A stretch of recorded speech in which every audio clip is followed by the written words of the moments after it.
Just a quick video here on the circuit for the fighter jet. So you'll see here the components we're going to need are our 9-volt battery. So we have positive and negative. So you can see it's also written on the battery. That's the positive side. That's the negative side. I need my battery clip, which clips onto the top of the 9-volt battery. Again, red and black wires.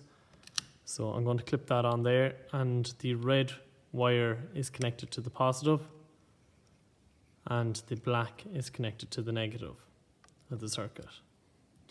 So for our circuit then, we also need our single pole, single throw switch. So this switch turns on and off. It has two positions, on and off. And if you notice on it here, there's two legs.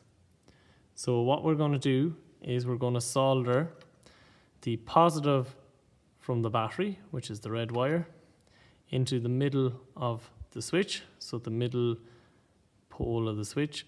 So again, you can just thread it through it, make sure you have a bit of wire stripped for it, and just curl it round, loop it round onto it. It's going to look like that. So we'll have our single pole, single throw switch like that. And we're going to take the negative from our battery and we're going to put that onto the negative terminal of the motor. If you don't know which one is the negative terminal of the motor, you can pick up your motor here, have a little look at it.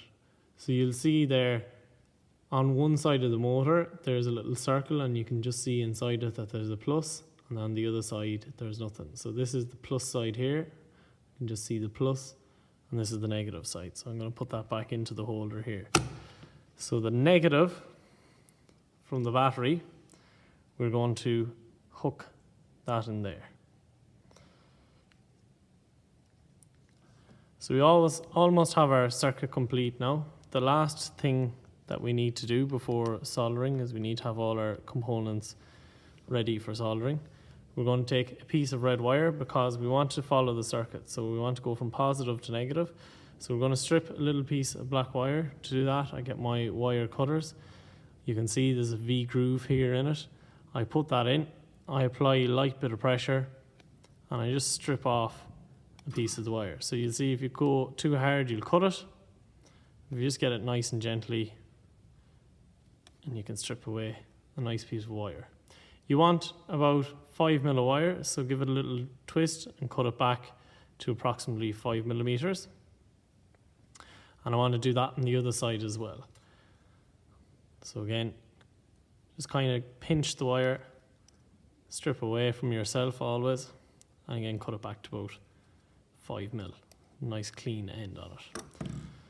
So one end of this will be attached into the other leg of the toggle switch, or the single pole toggle switch.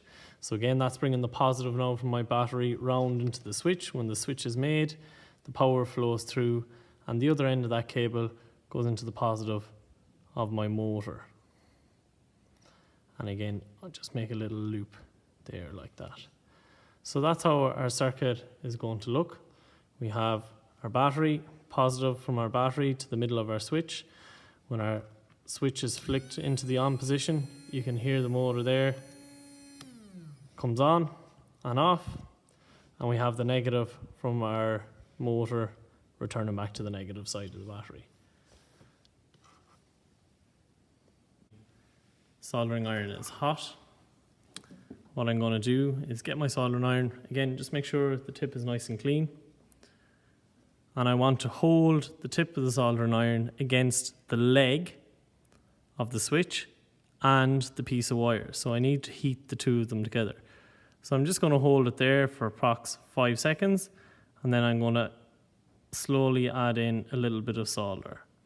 So again, the two of them need to be nice and hot, and you'll see as soon as it's hot, just add in a little dab of solder, hold on to it for another second, and release it away.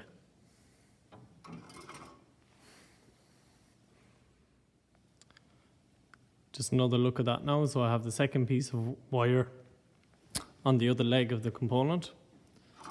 switch. So again, take my soldering iron, make sure it's nice and hot, get it resting against the leg of the component and the piece, and I just dab in a little bit of solder, hold it on for another second, release and put back my soldering iron.